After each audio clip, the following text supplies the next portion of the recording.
Mr. Gross. Very nice to see you. It is a real pleasure for me to interview you because I was very, very happy to understand what you say. And I will have 4 questions for you.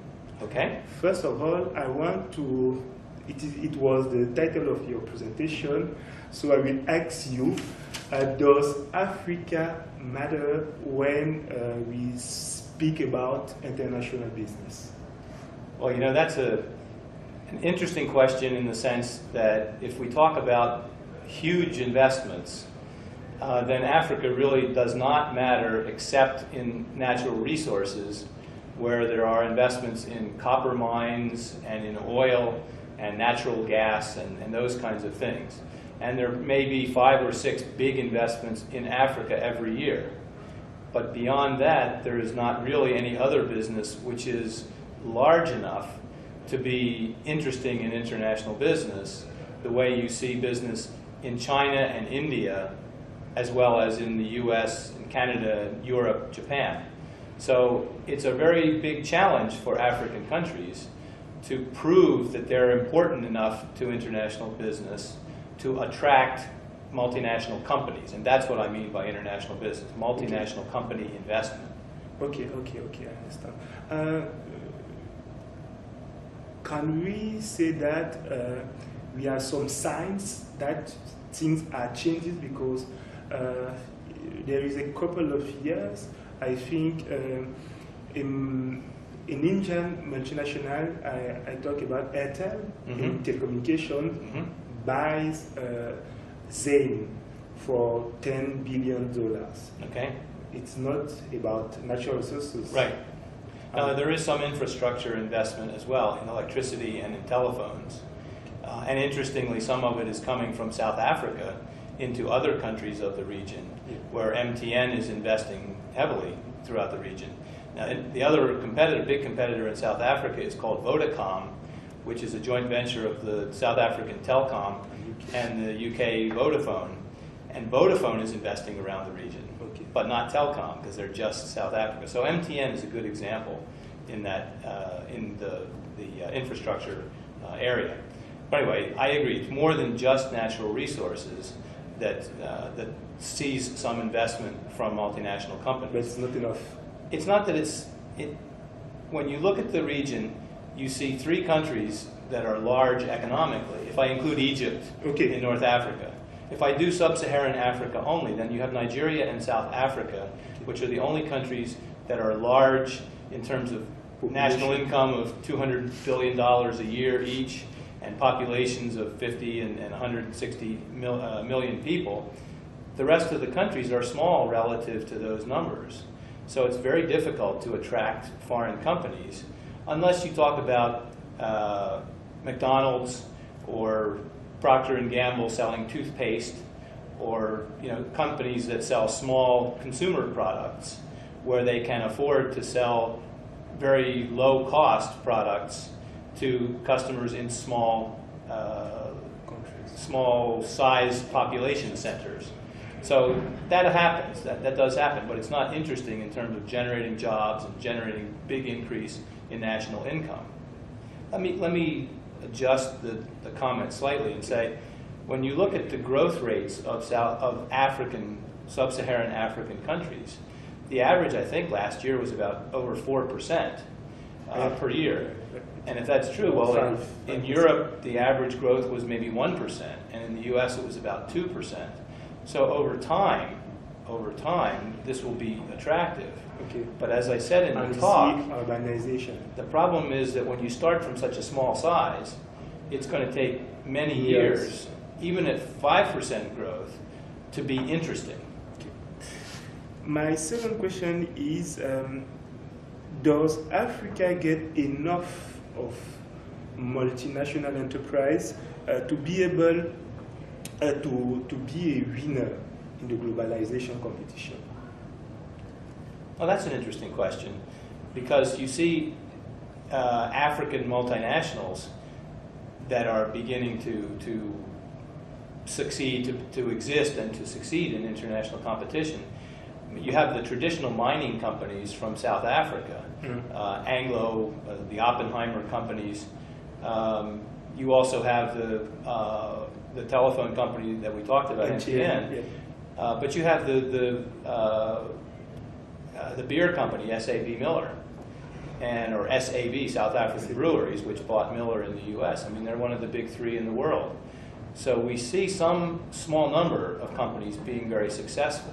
You know, if you go to Eastern Europe, or you go to Latin America, or you go to Asia, except China and India, there's no more successful companies there in, let's say, the Fortune Global 500. Okay. There's not more in those other regions than there are from Africa. So there is hope for African companies to become competitive in the global competition, as you said. According to you, is it important for a country or for a continent to have many and many multinational enterprises? Is it a key factor to be a global player? No, it's reasonable to ask the question. Of course, every country can't have members of the Global 500 because there's 250 countries. So if you have 50 of those companies from the US and 50 from Europe, everybody else is left with one, you know, at most.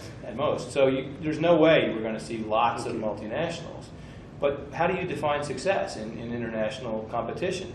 We don't really care. I don't care if I'm competitive personally in Indonesia or in France. All I care is that I'm successful in the market where I compete, which can be very local. The problem is if foreign companies come in and beat me, that's not good. I don't want to see that. So there can be small and medium-sized companies that are the lifeblood of countries in Africa, and as long as they develop the skills and the capabilities, particularly financial, to compete, they don't have to be multinational. They don't have to be enormous. China adopts a policy called, a strategy called Go Global, which was to enable its enterprise to go over the borders of the country and to conquer markets. Which lesson for Africa, according to you? It's difficult to respond. I don't think the answer is that the countries in Africa can push companies to go global in the same way because they're not as large as the Chinese companies that we hear about. There are plenty of small Chinese companies, but almost all of them do not go global. So I think that I'm not very keen on saying, let's say, Kenya, or Ghana, or some country in the middle of Africa should push companies to go global in that way. Now, to export, of course, you want companies to export, to develop the capability to sell their products overseas. But recognize most of the products are natural resources and agricultural products. So what we'd like to see is more production of services that can be exported, and certainly some manufacturing as well. So those are desirable targets to aim at. What I see with the China example is that the Chinese are coming into African countries and purchasing companies. So I see the opportunity for African companies and governments to try to channel Chinese investment into areas that the government... part of the channel. Yeah, they want the government wants investment in, I don't know, some kind of infrastructure. They want better cell phone networks. They want better roads. They want better transportation of some other sort, telecommunications. The Chinese are not all that known for the telecommunications business, so I didn't mention that one. But anyway, the Chinese companies are interested in big investments, and you have to have something that's sufficiently attractive to get them. But that's great because there is a source of money and skills and knowledge that could be put to use in Africa as long as you pay careful attention to the way that you attract these companies. Let me give you one example, which is Standard Bank in South Africa, which sold 20% of its shares to the big Chinese bank, ICBC, for $5 billion. So Standard Bank received $5 billion from this Chinese company. Now, I guess in theory, the Chinese company could take control, or they could increase their ownership so that they actually control the bank. They don't seem that that's to be interesting to them. They don't seem that that's of interest. They seem to think they want participation They want to be able to use the bank that they now have in Africa to finance Chinese business elsewhere in Africa, but they're not, so far after 5 years, trying to take control. Okay. So I think that's an interesting model. The Chinese don't seem to want to put themselves up to be criticized as imperialists. Okay. They want to be third world. They want to be other emerging market friends. Okay. So because South, they have South that style, cooperation. okay, South-South cooperation, exactly right. So because of that style that they prefer, it could be very helpful to African countries to try to attract that investment. Okay.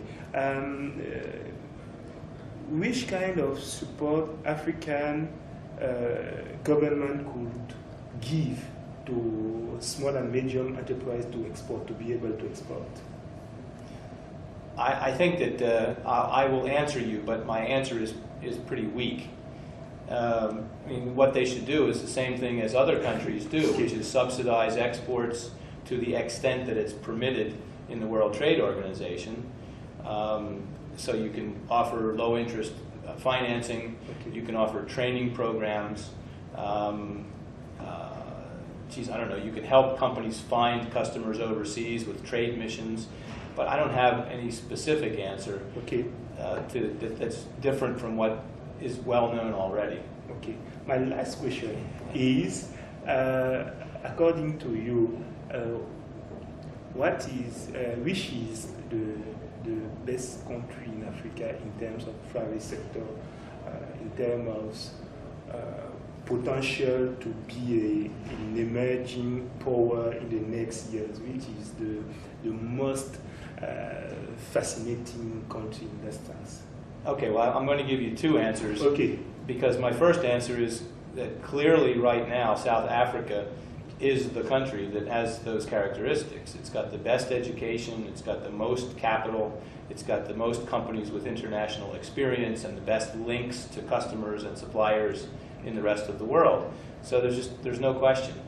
However, Nigeria has 3 times the population, has massive deposits of oil and natural gas and other raw materials, and a very, very aggressive, competitive, what would I say, mindset or style.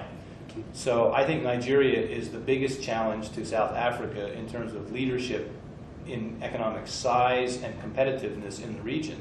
There's a lot of violence in Nigeria right now. There's a lot of problems with corruption, even more than in South Africa. So, I mean, that's true. But it's a very attractive market for foreign companies. They've got tremendous resources and a style, a competitive style that they like to compete, that people like business. And boy, in many countries you don't find that. So I think the good challenge right now is Nigeria. South Africa and Nigeria. Okay. Those are my two, as in the horse race today, the Preakness in Maryland, I'm betting on South Africa and Nigeria. Okay, okay. Thank you. I will be very happy to offer you this copy of our magazine. Well, thank you. Okay. It's a good thing I can read French, even though my French is terrible. Okay. Next time we will maybe do a copy in English. That's fine. Okay, thank you so much. All right, you're welcome. Yes, I used to speak French, and then when I learned Spanish, and I use Spanish all the time.